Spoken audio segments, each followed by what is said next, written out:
Golconda fort एक ऐसी किला जो सिर्फ अपने शान से नहीं बल्कि अपने अनबीटेबल डिफेंस सिस्टम के लिए भी मशहूर है। ये फोर्ट एक वक्त था गोलकोंडा सल्तनत का शहजादा और आज भी ये अपनी मजबूती और इंजीनियरिंग के लिए जाना जाता है। Hi everyone, welcome to RJ's mini world. आज हम बात करेंगे एक ऐसी फोर्ट के बारे में जो अपने डिफेंस के लिए दुनिया भर में मशहूर है, गोलकोंडा फोर्ट। ये फोर्ट हैदराबाद के पास एक हिस्टोरिक फोर्ट्रेस है जो एक वक्त था गोलकोंडा सल्तनत का कैपिटल। आज ये फोर्ट अपनी मजबूती और इंजीनियरिंग मार्वल्स के लिए जाना जाता है। तो आज हम इस फोर्ट के कुछ इंटरेस्टिंग सीक्रेट्स और डिफेंस के बारे में जानेंगे। ये वॉल्स जो आप देख रहे हैं ऐसे डिजाइन की गई थी कि कोई भी इन्वेडर इन्हें तोड़ नहीं सकता था। ये फोर्ट अपने आप में एक इंजीनियरिंग का मास्टरपीस है, लेकिन जो सबसे खास चीज थी वो थी इसका साउंड सिस्टम। ये जो स्ट्रक्चर आप देख रहे हो ये एक एंशिएंट अक्यूस्टिक सिग्नल सिस्टम था। आपको ये जानकर हैरानी होगी कि ये फोर्ट आवाज को कई किलोमीटर तक सुन सकता था। यहाँ पर कोई भी आवाज हो ये ऊपर तक सुनाई देता था। अगर कोई भी एनिमी आता तो गार्ड्स को इस सिस्टम के थ्रू नोटिस मिल जाता था। ये जो मैसिव गेट्स आप देख रहे हैं इनका डिजाइन भी बहुत खास है। गेट्स को इस तरह से बनाया गया था कि अगर कोई भी अटैक होता तो दुश्मन के लिए इन्हें तोड़ना इम्पॉसिबल हो जाता। प्लस ये जो डिजाइन था वो किसी भी डोर टू डोर अटैक को फेल कर देता था। फोर्ट का सबसे खास फीचर था उसकी मल्टी लेयर डिफेंस सिस्टम, यानी कि फोर्ट के बाहर एक वाइड मोड था, फिर उसके बाद एक डिफेंसिव वॉल थी और उसके बाद फिर एक और इनर वॉल थी जो डिफेंस को डबल कर देती थी। और यहाँ पर ऐसे तोप आपको बहुत सारे देखने को मिल जाएगी। ये मर्चरी बात है, यहाँ रॉयल फैमिली का कोई भी बादशाह बेगम मर जाते हैं तो उनका डेड बॉडी वॉश करते हैं। इसके अंदर पानी के टब है जिसमें hot water, cold water and rose water mix करके डेड बॉडी को वॉश करके गेट से नहीं एक टनल से निकाला जाता है, क्योंकि किसी को पता ना चले। पता चल जाएगा तो एनिमी अटैक कर सकते थे। और ये जो तोप है इसको क्वीन विक्टोरिया 1873 में हैदराबाद निजाम को गिफ्ट किए थे, but it is only a show piece. इसको अभी तक यूज नहीं किया गया है। ये जो आयरन मेटल आप देख रहे हैं इसका वेट है 120 kg एंड 240 पाउंड। उस टाइम इसको इस्तेमाल करते थे फोर्ट में जब पाने के लिए। अगर कोई इस आयरन मेटल को एक हाथ से उठा लेता था उनको फोर्ट में जब देते थे। It is one of the impressive buildings inside the fort, असला खाना। ये एक 3 टायर्ड बिल्डिंग है जिसमें हर मंजिल पर अलग अलग आकार के क्लोज्ड एंड ओपन आर्चेस है। इसमें प्रत्येक स्तर पर 7 आर्चेस है और दोनों और लघु बंद तोरण पथ है। और यहाँ फायर आर्म्स भी स्टोर किया जाता था, आप देख सकते हैं। ये उस जमाने का सिक्योरिटी चेक पॉइंट था।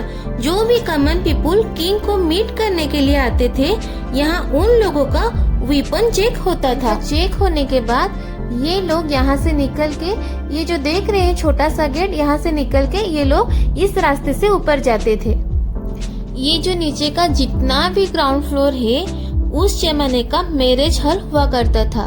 ये जो एरिया देख रहे हैं वहाँ किंग्स बैठते थे और ये जो बड़े आर्चेस है वहाँ सहनाई बजाते थे। इसका अपोजिट में एक एरिया है वहाँ क्वींस बैठते थे। और ये ऐसे ओपन नहीं था, यहाँ पे भी छत होती थी। और यहाँ पर एक उस जमाने का बाथिंग टब बोल सकते हैं, वहाँ जो ब्राइड होती थी उसको नहला के मैरिज के लिए रेडी करते थे। यहाँ पर जो 2 होल्स है ये 2 पाइप्स है, एक में हॉट वाटर और एक में कोल्ड वाटर आता है। उसके साथ रोज एंड परफ्यूम मिक्स करके नहाते थे। और ये होता था बेगमों का मेकअप रूम। ये जो बड़े आर्चेस देख रहे हैं वहाँ पर मिरर होती थी और ये होता था उनका ड्रेस चेंजिंग रूम। ये भी सब कुछ कवर था। यहाँ पे रोज वाटर होता था, क्वींस फेस वॉश करने के लिए यूज करते थे। अब हम एंटर कर रहे हैं शाही महल में, यानी कि रॉयल पैलेस में। ये जो एरिया आप देख रहे हैं ये कोर्ट की तरह यूज किया जाता था। आप सामने देखेंगे उसके ऊपर 2 विंडोज जैसे हैं, वहाँ पर राजा और क्वीन बैठते थे और ये सब एरिया में सोल्जर रहते थे। इसको भी ऐसे डिजाइन किया गया था कि अगर एनिमी कुछ भी वेपन निकाले तो इसका आवाज किंग को सुनाई देता था। तुरंत किंग क्लैप करके सिपाही लोगों को आदेश देते थे कि एनिमी को अरेस्ट करने के लिए। ये जो पत्थर से बंद हुआ गेट देख रहे हो, ये था बादशाह और बेगमों की बेडरूम्स। उस जमाने में दरवाजा नहीं होता था, अंदर से लेकर बाहर तक 7-8 पर्दे होते थे। हर एक बादशाह के बेडरूम के पास सिपाही रहते थे। अगर कोई सिपाही आपस में बात करते तो उनका आवाज इको होता था, उसके वजह से बादशाहों को डिस्टर्ब होता था। इसलिए सिपाही बात करने के लिए दीवारों का यूज करते थे। चलो देखते हैं कैसे। ऐसे ही एक कर्नर में सिपाही खड़ा होता था और दूसरे कर्नर में और एक सिपाही, ऐसे ही दोनों कम्युनिकेशन करते थे। चलो देखते हैं एक्सपेरिमेंट करके। आपको सुनाई दे रहा है कुछ? हाँ, मुझे भी क्लियर सुनाई दे रहा है। It's amazing. देख सकते हो कैसे आप इस कोने से बात करके इस कोने से बात करके उधर तक सुनाई देता है, उधर तक। Because of this diamond shapes. देखा आपने, दीवारों के भी कान होता है। इस तरफ एक है, उस तरफ एक है, बहुत सारा। किंग्स और क्वीन यहाँ बैठते थे और रॉयल फैमिली उनके ऊपर फूल बरसाते थे और नीचे गेस्ट बैठते थे। और ये है स्टेज जहाँ फोर्ट के dancer Taramati Premawati dance perform करते थे और यहाँ पे बैठ के म्यूजिक इंस्ट्रूमेंट बजाते थे। ये जो कवर टनल देख रहे हैं, ये चारमीनार जाने के लिए सीक्रेट रास्ता था, जिसका डिस्टेंस है 8 किलोमीटर और विड्थ है 12 फीट एंड हाइट है 18 फीट। अभी हम हैं दरबार हॉल में, जो कि डबल स्टोरेड बिल्डिंग है। यहाँ पे open terrace and audience hall है। दोनों ऑडियंस हॉल का नाम है दीवानी खास एंड दीवानी आम। यहाँ से आप हैदराबाद के कंप्लीट व्यू देख सकते हैं। ये जो टोम देख रहे हैं आप, ये है कुतुब शाही टोम्स। यहाँ का बादशाह खुद का टोम मरने से पहले बनाते थे। वहाँ पे उन बादशाहों का समाधि रखा हुआ है। और ये है रागिनी महल। उस टाइम गेस्ट रहने के लिए यूज करते थे ये महल को। तो विंडो दिख रहा है, ये था एंटरटेनमेंट रूम। ये व्हाइट आर्चेस में किंग का चेयर रहता था। गेस्ट आए तो उनके साथ किंग यहाँ पे बातचीत करते थे।